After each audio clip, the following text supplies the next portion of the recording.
എന്താണ് trauma? Trauma ഒരു mental illness ആണ്. നമ്മൾ ജീവിതത്തിൽ അനുഭവിക്കുന്ന എല്ലാ ബുദ്ധിമുട്ടുകളും ട്രോമയാണ്. നമുക്ക് നോക്കാം. ട്രോമ എന്ന് പറയുന്ന വാക്ക് ഒറിജിനേറ്റ് ചെയ്യുന്നത് വൂണ്ട്, മുറിവ് എന്നർത്ഥം വരുന്ന ഗ്രീക്ക് വാക്കിൽ നിന്നാണ്. ഇന്നത്തെ കാലത്ത് ഒരുപാട് ഡിസ്കസ് ചെയ്യപ്പെടുന്ന ഒരു ടോപ്പിക്കാണ് ട്രോമ. എന്നാൽ ഈ സൈക്കോളജിക്കൽ കോൺസെപ്റ്റിന് ഒരു വലിയ ഹിസ്റ്ററി തന്നെയുണ്ട്.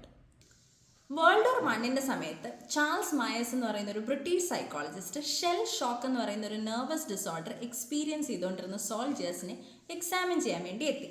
ഈ ഷെൽ ഷോക്കിൻ്റെ സിംറ്റംസ് എന്ന് പറയുന്നത് ഫെറ്റീഗ്, അതായത് ക്ഷീണം, തലവേദന, ട്രെമേഴ്സ് എന്ന് പറഞ്ഞാൽ വിറവൽ, അതുപോലെ തന്നെ നൈറ്റ് മേഴ്സ്, രാത്രിയിൽ ദുസ്വപ്നം കാണുക, ഇതൊക്കെയായിരുന്നു. ഇത്തരം സിംറ്റംസിൻ്റെ കാരണമായി ആദ്യം മനസ്സിലാക്കിയിരുന്നത് എക്സ്പ്ലോഡിംഗ് ഷെൽസിനോടുള്ള എക്സ്പോഷർ ആയിരുന്നു.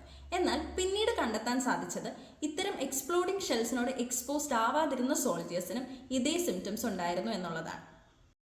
അങ്ങനെയാണ് കോമ്പാക്ട് ന്യൂറോസിസ് എന്ന് പറയുന്ന ടേം പോപ്പുലറൈസ്ഡ് ആവുന്നത്. കോമ്പാക്ട് എന്ന് പറഞ്ഞാൽ യുദ്ധം. അതായത് ഈ കോമ്പാക്ട് ന്യൂറോസിസ് ഉണ്ടായിരുന്ന ആളുകളിൽ അല്ലെങ്കിൽ സോൾജേഴ്സിനെ ഭീരുക്കളായിട്ടായിരുന്നു അന്നുണ്ടായിരുന്ന ആളുകൾ കണ്ടിരുന്നത്. അതായത് സോൾജേഴ്സ് എപ്പോഴും ബ്രേവ് ആവണം, സ്ട്രോങ് ആവണം എന്ന് പറയുന്ന ഒരു കോൺസെപ്റ്റിൽ നിന്ന് വിരുദ്ധമായിട്ടുള്ള സിംറ്റംസ് ഇവർ കാണിക്കാൻ തുടങ്ങിയപ്പോൾ ഇവരുടെ ക്യാരക്ടറിനെ തന്നെ ചോദ്യം ചെയ്യാൻ തുടങ്ങി. ഇത്തരം സിംറ്റംസ് സോൾജേഴ്സിന്റെ ഒരു ദൗർബല്യമായി കണ്ടിരുന്ന സൈക്കാട്രിസ്റ്റ് ആയിരുന്നു ലൂയിസ് ഈലൻഡ് എന്ന് പറയുന്നത്. അദ്ദേഹം ഇത്തരം സോൾജേഴ്സിനെ ട്രീറ്റ് ചെയ്യാനായി ഉപയോഗിച്ചിരുന്നത് വളരെ ക്രൂവലായിട്ടുള്ള മെത്തേഡ്സ് ആയിരുന്നു. അവരനുഭവിച്ചിരുന്ന സൈക്കോളജിക്കൽ ട്രോമയുടെ ഇഫക്റ്റായി ചില ആളുകൾ മ്യൂട്ടിസം, അതായത് സംസാരിക്കാൻ ബുദ്ധിമുട്ട് പ്രകടിപ്പിച്ചിരുന്നു. ലൂയിസ് ഈലൻഡ് ഇവരെ ട്രീറ്റ് ചെയ്തിരുന്നത് തൊണ്ടയ്ക്ക്, അതായത് ത്രോട്ടിന് ഇലക്ട്രിക് ഷോക്സ് കൊടുത്തുകൊണ്ടായിരുന്നു. പിന്നീട് വിയറ്റ്നാം വാറിന്റെ സമയത്താണ് സോൾജേഴ്സ് അവരുടെ മെന്റൽ ഹെൽത്തിന് വേണ്ടി സ്വയമേ അഡ്വക്കേറ്റ് ചെയ്യാൻ തുടങ്ങിയത്. അതിന്റെ ഭാഗമായി ന്യൂയോർക്കിൽ 1967 അവരൊരു മാർച്ച് വരെ നടത്തി. അത്തരം ക്യാമ്പയിൻസിന്റെ ഭാഗമായാണ് PTSD അഥവാ പോസ്റ്റ് ട്രോമാറ്റിക് സ്ട്രെസ് ഡിസോർഡർ എന്ന് പറയുന്ന ഒരു ഡയഗ്നോസിസ് നിലവിൽ വന്നത്. ഇതാണ് ട്രോമ എന്ന സൈക്കോളജിക്കൽ കോൺസെപ്റ്റിന്റെ ഹിസ്റ്ററി എന്ന് പറയുന്നത്. ഇന്നത്തെ അണ്ടർസ്റ്റാൻഡിംഗ് അനുസരിച്ച് ട്രോമ എന്ന് പറയുന്നത് ഒരു ടെറിബിൾ ഇവന്റിനോടുള്ള ഇമോഷണൽ റെസ്പോൺസ് ആണ്. ഈ ടെറിബിൾ ഇവന്റ് പലതുമാകാം, അതായത് ആക്സിഡന്റ്, ക്രൈം, നാച്ചുറൽ ഡിസാസ്റ്റർ, അങ്ങനെ പലതും. ട്രോമ പ്രധാനമായും 3 തരത്തിലാണുള്ളത്: acute trauma, chronic trauma, complex trauma. Acute trauma എന്ന് വെച്ചാൽ ഒരു സിംഗിൾ ഡിസ്ട്രസിങ് ഇവന്റിൽ നിന്ന് വരുന്ന ട്രോമയാണ് നമ്മൾ അക്യൂട്ട് ട്രോമ എന്ന് പറയുന്നത്. ഉദാഹരണം പറയുകയാണെങ്കിൽ പ്രിയപ്പെട്ടവരുടെ മരണം. രണ്ടാമത്തെ ടൈപ്പാണ് ക്രോണിക് ട്രോമ എന്ന് പറയുന്നത്.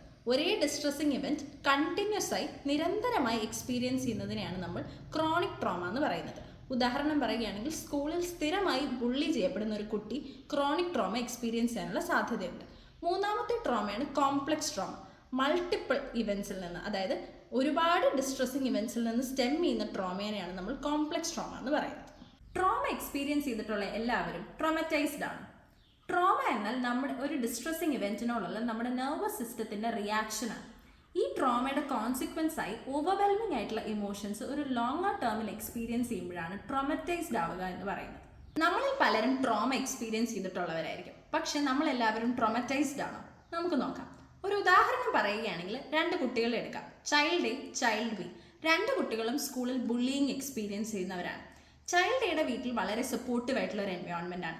പാരൻസ് ഇമോഷണലി അവൈലബിൾ ആണ്, കുട്ടിയുടെ പ്രശ്നം കേട്ടിരിക്കുന്നവരാണ്, എങ്ങനെ കോപ്പ് ചെയ്യണമെന്ന് പഠിപ്പിച്ചു കൊടുക്കുന്നവരാണ്. പക്ഷെ ചൈൽഡ് ബിയുടെ വീട്ടിലാണെങ്കിൽ ഇതിന് നേരെ വിപരീതമാണ്. വീട്ടിൽ പാരൻസ് തമ്മിൽ കോൺഫ്ലിക്റ്റ് ഉണ്ടാവും, ഫാമിലി പ്രോബ്ലംസ് ഉണ്ടാവും, ഒട്ടും ഇമോഷണലി മെച്ചുവർ ആയിട്ടുള്ള അഡൽട്ട്സ് ആയിരിക്കില്ല വീട്ടിലുണ്ടാവുന്നത്. ഇങ്ങനെയൊക്കെ ആയിരിക്കും. ഈ കേസിൽ ചൈൽഡ് ബി ആണ് ചൈൽഡ് എയെ അപേക്ഷിച്ച് നോക്കുമ്പോൾ ട്രോമറ്റൈസ്ഡ് ആവാനുള്ള സാധ്യത. 2 പേരും ഒരേപോലത്തെ ട്രോമാറ്റിക് ഇവന്റ് എക്സ്പീരിയൻസ് ചെയ്തവരാണ്, അതായത് ബുള്ളി. പക്ഷെ ഇതിൽ ഒരാൾ മാത്രമാണ് ട്രോമറ്റൈസ്ഡ് ആവാനുള്ള സാധ്യതയുള്ളത്. ഇവിടെ ചൈൽഡ് എയെ ട്രോമറ്റൈസ്ഡ് ആവാതിരിക്കാൻ ഹെൽപ്പ് ചെയ്തത് ചൈൽഡ് എക്കുള്ള പ്രൊട്ടക്റ്റീവ് ഫാക്ടേഴ്സ് ആണ്. എന്തൊക്കെയായിരിക്കും ഈ പ്രൊട്ടക്റ്റീവ് ഫാക്ടേഴ്സ്? ഈ കേസിൽ എടുക്കുകയാണെങ്കിൽ ഇമോഷണലി മെച്ചുവർ ആയിട്ടുള്ള അഡൽട്ട്സ്, ഇമോഷണലി അവൈലബിൾ ആയിട്ടുള്ള പാരൻസ്, വളരെ സപ്പോർട്ടീവ് ആയിട്ടുള്ള family environment, better coping skills, ഇതൊക്കെയാണ്. നിങ്ങൾ ട്രോമറ്റൈസ്ഡ് ആണെങ്കിൽ നിങ്ങൾ ഓർത്തില്ലെങ്കിലും നിങ്ങളുടെ ബോഡി അത് ഓർത്തിരിക്കുന്നുണ്ടാവും. ബോഡി ഒരു ത്രെറ്റിനോട് യൂഷ്വലി റെസ്പോണ്ട് ചെയ്യുന്നത് 3 രീതിയിലാണ്: ഫൈറ്റ്, ഫ്ലൈറ്റ്, ഫ്രീസ്. ഫൈറ്റ് എന്ന് പറഞ്ഞാൽ ഒരു ത്രെറ്റ് വരുമ്പോൾ ഓട്ടോമാറ്റിക്കായി അതിനോട് ഫൈറ്റ് ചെയ്യാൻ കാണിക്കുന്ന റെസ്പോൺസിനെയാണ് നമ്മൾ ഫൈറ്റ് എന്ന് പറയുന്നത്. ഫ്ലൈറ്റ് എന്ന് പറയുന്നത് ഒരു ത്രെറ്റ് വരുമ്പോൾ അവിടുന്ന് എസ്കേപ്പ് ചെയ്യാനുള്ള ടെൻഡൻസിനെയാണ് നമ്മൾ ഫ്ലൈറ്റ് എന്ന് പറയുന്നത്. അതേസമയം ഫ്രീസ് എന്ന് പറയുന്നത് ഒരു സിറ്റുവേഷൻ വരുമ്പോൾ, ഒരു ത്രെറ്റ് വരുമ്പോൾ നമ്പായി മരവിച്ച് നിന്ന് പോകുന്നതിനെയാണ് ഫ്രീസ് റെസ്പോൺസ് എന്ന് പറയുന്നത്. പ്രധാനമായും 3 ബ്രെയിൻ ഏരിയാസ് ആണ് ത്രെറ്റിനെ ഡീൽ ചെയ്യുന്നത്: thalamus, amygdala and hippocampus. Thalamus വരുന്ന ഇൻഫർമേഷനെ ത്രെറ്റനിങ് ആണോ അല്ലയോ എന്ന് ചെക്ക് ചെയ്തിട്ട് ത്രെറ്റനിങ് ആണ് എന്ന് മനസ്സിലാക്കി കഴിഞ്ഞാൽ അത് അമിഗ്ഡാലയിലേക്ക് പാസ് ചെയ്യും. അമിഗ്ഡാല ഈ ഇൻഫർമേഷൻ ത്രെറ്റനിങ് ആണ് എന്ന് മനസ്സിലാക്കി കഴിഞ്ഞാൽ ഉടനെ നമ്മുടെ ബോഡിയെ ഫൈറ്റ്, ഫ്ലൈറ്റ് അല്ലെങ്കിൽ ഫ്രീസ് റെസ്പോൺസിന് വേണ്ടി റെഡിയാക്കും. സ്ട്രെസ് ഹോർമോൺസിന്റെ റിലീസ് വഴിയാണ് ഇത് സാധ്യമാകുന്നത്. ഹിപ്പോ ക്യാമ്പസ് ഈ ത്രെറ്റനിങ് സിറ്റുവേഷനെ മറ്റ് സിമിലർ സിറ്റുവേഷൻസിലെ മെമ്മറീസുമായി കമ്പയർ ചെയ്ത് ഇത് ത്രെറ്റനിങ് ആണോ അല്ലയോ എന്ന് ഉറപ്പുവരുത്തും. ത്രെറ്റനിങ് അല്ല എന്ന് തോന്നിയാൽ അമിഗ്ഡാല പതിയെ കാം ഡൗൺ ചെയ്യാൻ തുടങ്ങും. ഇതാണ് ഒരു നോർമൽ സ്ട്രെസ് റെസ്പോൺസ് എന്ന് പറയുന്നത്. പക്ഷേ ട്രോമറ്റൈസ്ഡ് ആയിട്ടുള്ള ആളുകളിൽ അല്ലെങ്കിൽ എക്സ്ട്രീം അല്ലെങ്കിൽ ലോങ് ലാസ്റ്റിംഗ് ട്രോമ എക്സ്പീരിയൻസ് ചെയ്തിട്ടുള്ള ആളുകളിൽ ഈ അമിഗ്ഡാല ഓവർ റിയാക്റ്റീവ് ആകും. അതായത് ആക്ച്വൽ ഡേഞ്ചറിൻ്റെ ആബ്സെൻസിലും അമിഗ്ഡാല ഓവർ റിയാക്ട് ചെയ്യും. അതായത് ഹൈപ്പർ അലേർട്ട് ആകും. ഇത്തരം ട്രോമറ്റൈസേഷൻ PTSD പോലുള്ള പല മെൻ്റൽ ഹെൽത്ത് ഡിസോർഡേഴ്സിലേക്കും ലീഡ് ചെയ്യാം. മറ്റൊരു പ്രധാന കോൺസെപ്റ്റാണ് ജനറേഷണൽ ട്രോമ. അത് നമുക്ക് മറ്റൊരു വീഡിയോയിൽ ഡിസ്കസ് ചെയ്യാം. ഇതുപോലുള്ള psychology and mental health related വീഡിയോസിനായി please do like, share and subscribe.